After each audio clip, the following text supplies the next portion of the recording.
You bloody legends. Welcome back to FatChat. I'm joined by a very good friend of the show, Carlton superstar Blake Akers. Welcome to FatChat. Thanks for having me on, mate. Big fan. Mate, big fan. Mate, you are a big fan because you're all this is what, third time on the pod? Third time, and I've always replied to a few of your little snippets here and there. You do. Nah, you're very good. You've been sending some good questions in to Dr. Majic as well. That have been getting asked. They have been getting asked as well. So, very, very good. What's been happening? How's your week? Pretty cruisy. We got a 10-day break this week. So good. We had a 5-day last week, so that's always tough. But, 10-day break, and then we got the bye after that. So good chance to recover and, freshen up for the back half of the season. So good. Well, obviously when you were on the pod last time when I was over in Melbourne, we did that episode. That was first season with Carlton and everything's going really well. It's sort of on the build, but then he becomes the hero of Carlton in the final series. He's saving goals, kicking snags, just, absolutely chopping it up. How's it been? It's been good, mate. Bit of, I suppose those right time, right place for those games. And But you seem to always be in the spot. It wasn't just once or twice. It was 5 times in a row. Yeah, I don't know. I got lucky, I reckon. But no, it's been good, mate. You play for footy for those moments, and I was lucky enough to be a part of it also.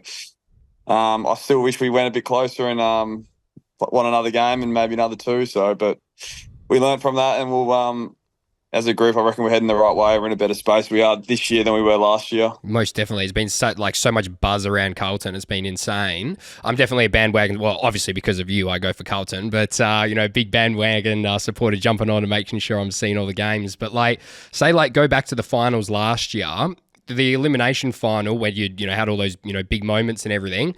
You injured your shoulder real bad, right? Yeah, I did a little... little crack in the collarbone and then AC. In the collarbone. But it was, it was good enough to be able to play with, and the docs and all that did a great job in getting it up. You don't want to miss those games, and you do a whole season not to miss those games. You'd regret it going down the track. So I was luckily enough to get up for him and have a little bit of an impact. Definitely. Well, it was you were running with your arm down like this. It was pretty. I think I was putting a bit of mayo on it, to be honest. But, it got sore as the game got away from you. Goes on, yeah. I've copped a bit for that, but no. I'm glad I got through those games and I was able to help the team out a little bit. That's good. So, yourself personally this year, what's sort of been the goals or the things that you've been focusing on yourself, and then also for the team? What's been the shift from last year to this year? Yeah, for me personally, I suppose I had quite a consistent year last year, but probably start of the year was a bit about learning the new team and all that. But this season, it's all been just consistency and just really nailing week to week and making sure I'm still improving my game as I'm getting older. And you don't want to start dropping off and when you sort of hit the sort of backside of your career. So I'm just really just focusing on a few things at the moment. Right now, we got a month of 3 games in 30 days. So I'm just trying to nail my recovery and sort of double up on that sort of things. And then hopefully that has a good effect for the back half of the year. So sort of little things at the moment. Still working on my kicking. That's never going to be good. So the moon balls. No, we love the moon balls. The Freo fans love those ones, but I don't think Charlie Kerner and Harry Mackay like them as much. But, they're a little bit hard to mark sometimes, those ones. For the defenders as well. That's what I always say. It's no advantage for anybody. Yeah.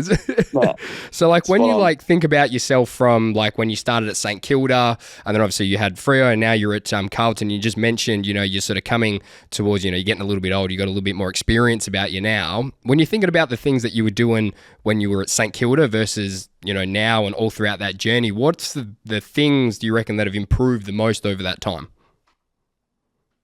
I definitely think the Saints was about learning how to be a professional and things that and learning about my body as well, to be honest. I had a lot of injuries when I was at the Saints, so learning things when I was there, how to stop getting injured or how to make your body durable and keep yourself on the track. And then when I got to Freo, it was probably more around learning the game and the IQ side of it and sort of what my role is and how do I make that my sort of work to my strengths and that. So and then when I get to Carlton, it's all about where they're at as a club, and that's about winning and making sure I rock up every week and doing my job and supporting the guys around me and bringing what I've learned from the past 2 clubs out every week and making sure I'm available as well is like a big thing for me. And yeah, so it's like it's more at the moment. I think our group's all about building every week, but like we want to be winning games, so that's like the main focus. Definitely. So, like, obviously being in Perth, playing for Freo, and then now over at Carlton, and being at a massive club,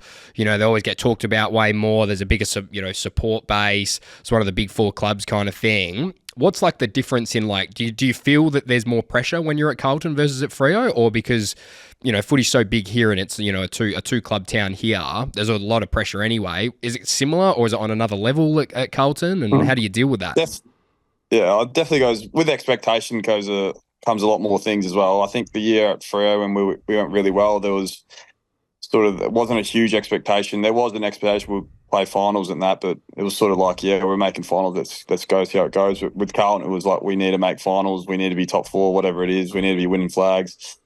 So that expectation in the media, that sort of puts it down on you when you're not winning every game. And I always like to say, you're not as good as you are, you're not as bad as you are. And with Carlton, round one's the biggest game of the year for everyone. We have to beat Richmond. You can't lose that game. And if you lose that, your season's over basically. But footy's not like that anymore. It's such a close competition, and you got to be week to week. If you start thinking down the track 2 or 3 weeks, or sort of listening to the hype around the club or all that sort of stuff, you probably get, you drift away from what's important and what we do well as a club. And I think that's as a group, we've been really good at staying focused to what we bring each week and not really buying into what the outside world's saying, just sticking to what we know we're good at and paying good dividends at the moment. Yeah, absolutely. And the other one I want to ask you about, this is a few weeks ago versus Collingwood, and there was a moment where like you and Shooter, and you sort of tumbled out of bounds a little bit. I see you give him a little shove, and then he comes back and he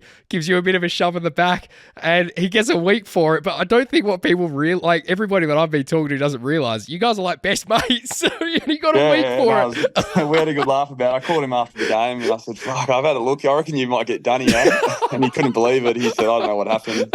I think if it's anyone else, he probably doesn't do that. And all he did was shove me in the back. It was just like it was just more that you turned and then he pushed you. It looked a lot worse than what it was, and that's what I said to him. So I think he was stiff, but I was able to sort of get in his head there. I seen he was a bit frustrated at the time, and I thought I'll give him a little nudge here and see what he does. And I didn't expect him to do that, but that's so funny. Yeah, we've had a good laugh about it and stuff. And the thing I loved most about the Shooter thing was the big smile on your face as you ran off, and he did it, and you were smiling. No, it was very good. At least you can laugh about that sort of stuff.